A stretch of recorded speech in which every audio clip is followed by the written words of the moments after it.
Georges Sagnac, né le 14 octobre 1869, à Périgueux, est mort le 26 février 1928, à Meudon, Bellevue. C'est un physicien français qui a donné son nom à l'effet Sagnac. L'effet Sagnac est un phénomène qui est la base d'interféromètres et de gyrolaser, développé à partir de la fin des années 1970. L'expérience de Sagnac. Une explication en animation. En 1913, Sagnac réalisa une expérience simple, qui consiste à projeter un rayon de lumière sur un diviseur de faisceaux. Le rayon de lumière est divisé en deux faisceaux. Ces derniers vont ensuite prendre des directions opposées, pour ensuite être récoltés et recombinés en un seul rayon, comme au départ. Tout le système est posé sur une table ronde. Sagnac fit plusieurs essais. Les premiers, avec la table fixe. Les deux faisceaux arrivent en même temps, en fin de course.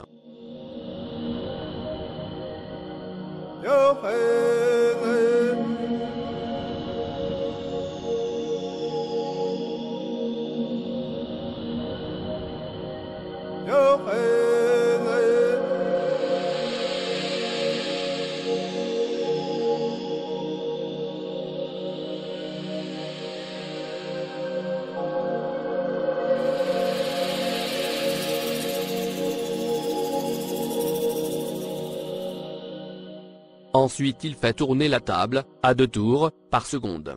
Tout en projetant la lumière. Il constate que les deux faisceaux n'arrivent pas en fin de course en même temps. L'un des faisceaux arrive en retard, quand la table est en rotation. Le résultat de cette expérience a de profondes implications pour la science. Voilà comment ça marche.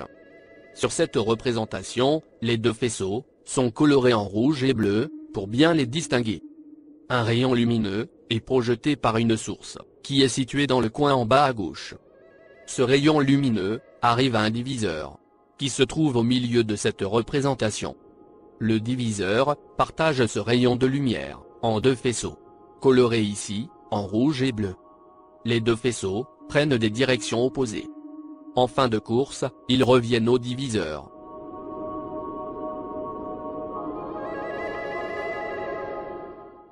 Ce dernier, qui fait aussi le travail de collecteur, va les cueillir pour les recombiner, en un seul rayon de lumière, comme au départ.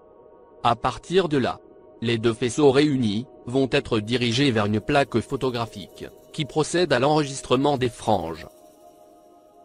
Sur ce schéma, encore plus simplifié, les deux faisceaux arrivent en fin de course, toujours en même temps.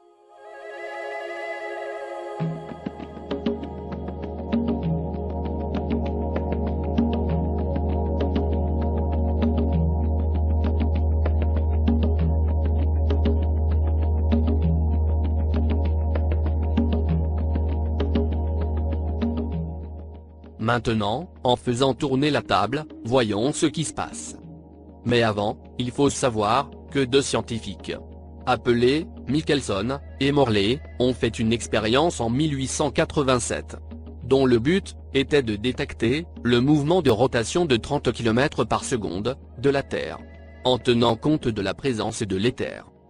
Et comme ils avaient échoué à prouver la rotation de la Terre, et pour résoudre le problème, Albert Einstein avait aboli purement et simplement l'éther dans sa théorie de la relativité.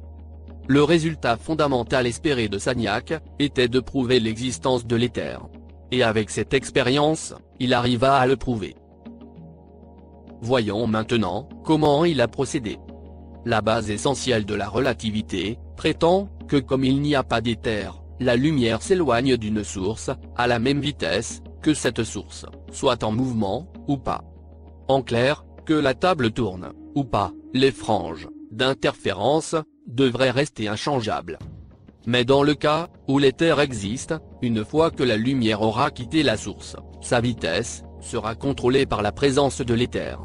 Indépendamment donc, de la vitesse de la table et des miroirs. Comme on va le voir, sur cette démonstration. Maintenant, faisons tourner la table, et voyons ce qui va se passer. Au niveau du diviseur, la lumière est partagée en deux rayons, qui prennent des directions opposées. Notez que le miroir de droite se déplace à l'opposé du rayon bleu, alors que celui de gauche s'éloigne du rayon rouge. Cette lumière rouge doit donc parcourir une distance plus grande que celle parcourue par la lumière bleue. Suivant la relativité, ce décalage ne doit pas avoir lieu, puisque les miroirs et le diviseur, eux aussi, se déplacent en même temps, et que la distance entre les miroirs et le diviseur reste constante. Oui, mais seulement dans le cas où l'éther n'existe pas. Mais du moment qu'on a un décalage avec la table en rotation, ça prouve que la présence de l'éther est bien la cause de ce décalage. Imaginez que l'éther soit une substance épaisse qui limite la vitesse de la lumière, indépendamment du mouvement de la source lumineuse, du diviseur et des miroirs. Il s'est avéré dans cette expérience que la lumière rouge met plus de temps pour atteindre le miroir de gauche, et que le miroir de droite, lui, se dirige vers la lumière bleue. Résultat, la lumière bleue arrive à son miroir avant que la rouge n'atteigne le sien. En poursuivant leur circuit, la bleue sera la première à atteindre le diviseur, qui va devoir les recombiner. Ensuite, les projeter vers la plaque photo. Les deux rayons n'ayant pas été recombinés, le motif des franges sera changé. Sagnac calcula de combien les franges devraient changer, en se servant de la rotation de la table, et détermina que les franges changent exactement à ce moment, soit en fonction du décalage du temps entre les deux rayons à leur arrivée en fin de course. Le résultat crucial de cette expérience a prouvé que l'éther existe bel et bien. Ce qui détruit complètement la relativité d'Einstein, qui a dit que l'éther n'existe pas. Et quelle a été l'attitude de l'établissement scientifique face à ce résultat? La communauté scientifique a fait de la science un mélange de charabia embrouillé. Et d'après le site du mensonge, appelé Wikipédia, on peut lire ceci. Dans la discussion ci-dessus, la rotation mentionnée est une rotation par rapport à un cadre de référence inertiel. Puisque cette expérience n'implique pas une vitesse relativiste, la même formulation est valide, à la fois dans le contexte de l'électrodynamique classique, et de la relativité restreinte. Ça, c'est Wikipédia. Bon sang. Par quel miracle peut-elle être valide dans les deux théories?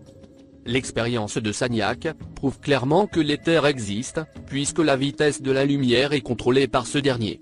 Et cela, indépendamment de la table en rotation, des miroirs etc.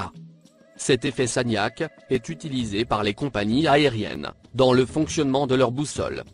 Au fur et à mesure que l'avion se déplace, la variation des franges se traduit par un changement de direction de l'appareil. Et ce changement se répercute ensuite sur la boussole du cockpit. Deux scientifiques m'ont écrit des commentaires sur mon site, se plaignant sur le pourquoi on ne leur a pas enseigné l'expérience de Sagnac. L'un d'eux a déclaré: je ne suis entré en connaissance de l'expérience de Sagnac que l'année dernière. Et cela, après 35 ans d'expérience professionnelle en physique, avec une thèse en relativité. L'autre correspondant s'est plaint de ses professeurs de ne pas lui avoir enseigné ces expériences fondamentales. Il écrivit: cher monsieur Bowden, merci pour votre site web. Il est agréable et bien tenu. J'ai apprécié ma visite d'aujourd'hui. Vos commentaires sur le géocentrisme m'ont beaucoup intéressé, qui, comme indiqué, génère une controverse. Ce qui est étonnant, c'est la chose incroyable qu'aucune de ces expériences n'a jamais été discutée dans mon environnement universitaire. Idem pour les implications mentionnées. Durant toute ma vie, j'ai toujours entendu comment la théorie de Copernic est venue à dominer. J'aurais aimé que des preuves empiriques majeures, déjà existantes, qui remettent en question cette théorie, soient au moins avoir été citées. En tant qu'étudiant, je me sens avoir été floué, trompé. Quand je tombe à chaque fois, et 25 ans plus tard, sur toutes ces preuves contradictoires, qui ne sont jamais mentionnées en classe. À moins qu'un étudiant n'ait au préalable connu ces sujets, pour les soulever en classe. Ce qu'on peut conclure de tout ça, c'est le fait évident, qu'on se retrouve face à une censure, des preuves scientifiques, en faveur du créationnisme et du géocentrisme. Il n'y a pas que l'expérience de Sagnac, qui reste cachée aux étudiants, beaucoup d'autres scientifiques, exerçant dans plusieurs domaines, ont été dénigrés. Et le résultat de leurs recherches cachées au public. Tous les résultats scientifiques en faveur du créationnisme, ont été censurés, bannis, formatés de la conscience des générations.